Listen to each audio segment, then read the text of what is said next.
Break ಆದ ಮೇಲೆ ಮತ್ತೆ ಸ್ವಾಗತ.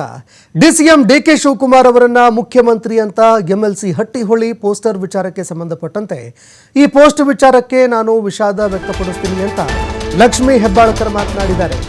ನಾವು ಪೋಸ್ಟ್ ಮಾಡೋದಕ್ಕೆ ಹೋಗಲ್ಲ, ಅದಕ್ಕಾಗಿ ಹ್ಯಾಂಡ್ಲರ್ಗಳು ಇರ್ತಾರೆ, ಕೆಲವರು ಅದನ್ನ ಮ್ಯಾನೇಜ್ ಮಾಡ್ತಾ ಇರ್ತಾರೆ, ಅವರೇ ಪೋಸ್ಟ್ ಮಾಡ್ತಾರೆ. ಪೋಸ್ಟ್ ಮಾಡುವ ವೇಳೆ ಅಚಾತುರ್ಯವಾಗಿ ಈ ರೀತಿ ಆಗಿದೆ, ಅದು ಕೂಡ ತಪ್ಪೆ. ನಾನು ನನ್ನ ತಮ್ಮ ಇಬ್ಬರು ಪಕ್ಷದ ಶಿಸ್ತಿನ ಸಿಪಾಯಿಗಳು. ಬೆಳಗಾವಿಯಲ್ಲಿ ಸಚಿವೆ ಲಕ್ಷ್ಮೀ ಹೆಬ್ಬಾಳ್ಕರ್ ಹೇಳಿಕೆ ಕೊಟ್ಟಿದ್ದಾರೆ. ಸಿಎಂ ಪುತ್ರ ಯತೀಂದ್ರ ಸಿದ್ದರಾಮಯ್ಯ ಹೇಳಿಕೆ ವಿಚಾರಕ್ಕೆ ಸಂಬಂಧಪಟ್ಟಂತೆ ಹೈಕಮಾಂಡ್ ಹೇಳಿದಂತೆ ನಾವು ಕೇಳ್ತೀವಿ ಅಂತ ಸಿಎಂ ಅವರು ಕೂಡ ಹೇಳಿದ್ದಾರೆ.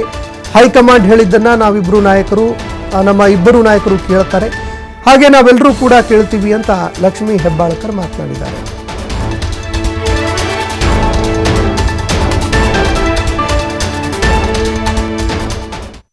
ರೈತರ ಬಗ್ಗೆ ಅವ್ರಿಗೆ ಪಾಪ ಏನೋ ಕರುಣೆ ಬಂದಂಗಿದೆ. ನಾವು ಯಾವತ್ತಿದ್ರು ರೈತರ ಪರವಾಗಿ, ಕಾಂಗ್ರೆಸ್ ಪಕ್ಷ ಸರ್ಕಾರ ಆಗ್ಲಿ ನಾವೆಲ್ಲರೂ ಆಗ್ಲಿ ರೈತರ ಪರವಾಗಿ. ರೈತರಿಗೋಸ್ಕರ ಏನ್ ಮಾಡಿದ್ದಾರೆ ಅಂತ ಒಂದು ಪಟ್ಟಿ ಬಿಡಕ್ ಹೇಳಿ. ಮೊದಲು ನಾಚಿಕೆ ಆಗ್ಬೇಕು ಬಿಜೆಪಿ ಅವ್ರಿಗೆ. ರೈತರ ಮೇಲೆ ಗೋಲಿಬಾರ್ ಮಾಡದಂತವ್ರು ಡೆಲ್ಲಿಯಲ್ಲಿ ಚಳಿಯಲ್ಲಿ ಮಳೆಯಲ್ಲಿ ಎಷ್ಟು ನೂರಾರು ಜನ. ಇನ್ನು ಲಕ್ಷ್ಮೀ ಹೆಬ್ಬಾಳ್ಕರ್ ಅವರು ಈ ವಿಚಾರಕ್ಕೆ ಸಂಬಂಧಪಟ್ಟಂತೆ ಮಾತನಾಡಿದ್ದಾರೆ. ನಾನು ಹಾಗೂ ನನ್ನ ತಮ್ಮ ನಾವಿಬ್ಬರು ಕೂಡ ಪಕ್ಷದ ಶಿಸ್ತಿನ ಸಿಪಾಯಿಗಳು. ನಾವು ಈ ರೀತಿ ಸೋಷಿಯಲ್ ಮೀಡಿಯಾದಲ್ಲಿ ನಾವೇ ಪೋಸ್ಟ್ ಮಾಡಲ್ಲ, ಕೆಲವು ಹ್ಯಾಂಡ್ಲರ್ಗಳು ಕೆಲಸ ಮಾಡ್ತಾ ಇರ್ತಾರೆ, ಅವರೇ ಪೋಸ್ಟ್ ಮಾಡ್ತಾರೆ. ಇದೇ ವೇಳೆ ಈ ಅಚಾತುರ್ಯವಾಗಿದೆ ಅಂತ ಲಕ್ಷ್ಮೀ ಹೆಬ್ಬಾಳ್ಕರ್ ಅವರು ಮಾತನಾಡಿದ್ದಾರೆ.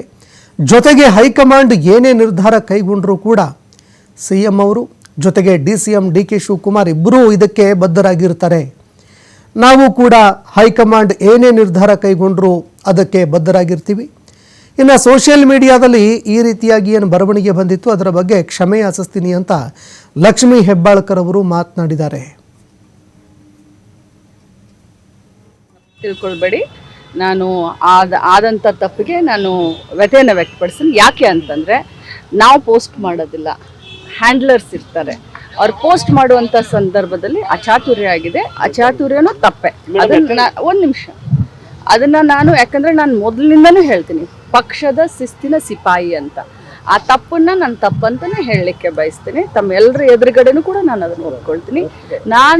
ನಾನು ನೋಡೇ ಇರಲಿಲ್ಲ ಅದನ್ನು.